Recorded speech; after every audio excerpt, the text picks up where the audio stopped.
वहीं महबूबा मुफ्ती ने कहा है कि मजदूर अपना घर छोड़कर पेट पालने के लिए कश्मीर आए थे और उनकी इस तरह हत्या बेहद ही क्रूर है। आपको बता दें कि 10 दिन पहले ऐसा ही एक आतंकी हमला अनंतनाग के लाल चौक इलाके में हुआ। 21 जुलाई को हुआ था यह हमला। आतंकियों ने अमरनाथ यात्रा की सुरक्षा में तैनात पुलिसकर्मी पर फायरिंग की थी, जिसमें एक हेड कांस्टेबल शहीद हो गए थे। तो टीआरएफ की ओर से 21 जुलाई को अनंतनाग में हमला किया गया था, जिसमें जम्मू कश्मीर पुलिस के हेड कांस्टेबल को शहीद किया गया था। 31 जुलाई को कुलगाम में हमला हुआ और 2 अप्रवासी मजदूरों को मौत के घाट उतार दिया गया। अब टीआरएफ को अगर देखा जाए तो इससे पहले ये एक ऐसा आतंकी संगठन है जो लगातार हमारे साथ मंजूर मीर जुड़ गए हैं, उनसे हम बात करते हैं। मंजूर, पहले भी इस तरीके की घटनाएं देखी गई हैं, टारगेट किलिंग, और खासतौर पर जो बाहरी लोग आते हैं उनको इस तरीके से निशाना बनाया गया था, एक तरीके से डर पैदा करने की कोशिश की गई थी, और अब फिर से वैसी ही घटनाएं शुरू हो गई, वैसा ही पैटर्न शुरू हो गया है। क्या खासतौर पर इन्हीं मजदूरों को या भी और भी ऐसी जगह पर काम करने वाले ऐसे लोग हैं, लोगों के बीच में जाहिर तौर पर डर होगा, लेकिन अभी क्या इन आतंकियों के बारे में कुछ पता चल पाया है?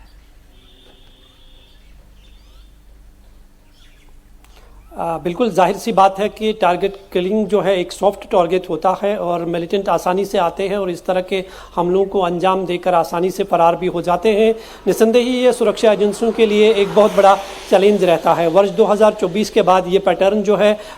10 दिनों में एक बार फिर से कश्मीर में देखने को मिल रहा है। पहले अनंतनाग में अमरनाथ यात्रा की ड्यूटी पर तैनात जम्मू कश्मीर पुलिस के कांस्टेबल को गोली मारकर हत्या कर दी गई, और बीती रात कुलगाम में, जहाँ हम इस वक्त मौजूद हैं, यहाँ पर 2 नॉन लोकल लेबर्स को गोली मारकर हत्या कर दी गई और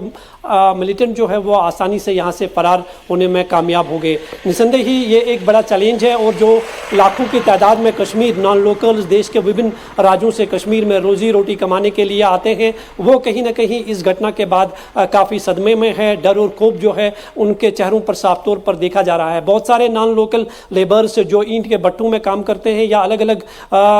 का काम करते हैं, कोई मजदूरी करता है, उनसे जब हमने आज बात की इस घटना के बाद, तो बहुत सारे ऐसे लोग हैं जो वापस अब अपने इस घटना के बाद अपने घरों को लौटना चाहते हैं, लेकिन बहुत सारे लोग ऐसे हैं जिन्होंने हमसे बात करते हुए कहा कि वो मजबूर है क्योंकि रोजी रोटी का सवाल है, पीछे एक बहुत बड़ा परिवार है। तो डर और खौफ जो है वो साफ तौर पर देखा जा रहा है, लेकिन इन मिलिटेंटों के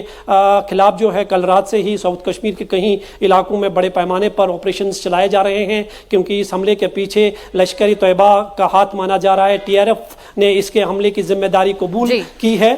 लेकिन एक बड़ा चैलेंज है सुरक्षा एजेंसियों के लिए, जो हमने बीते वर्षों में भी देखा है कि बहुत सारी टारगेट किलिंग्स हुई है, क्योंकि ये मिलिटेंट्स के लिए एक सॉफ्ट टारगेट रहता है। मंजूर, एक बड़ा चैलेंज है सुरक्षा कर्मियों के लिए, लेकिन उसके साथ साथ ये डर का माहौल पैदा करता है उन लोगों के लिए जो बाहर से आते हैं जम्मू कश्मीर में किसी तरीके का रोजगार ढूंढने के लिए, और जब ऐसी घटनाएं शुरू हो जाती हैं तो जाहिर तौर पर ये डर कहीं ना कहीं उन लोगों के मन में बैठ जाता है। बहुत बहुत शुक्रिया मंजूर हमारे साथ जुड़ने के लिए।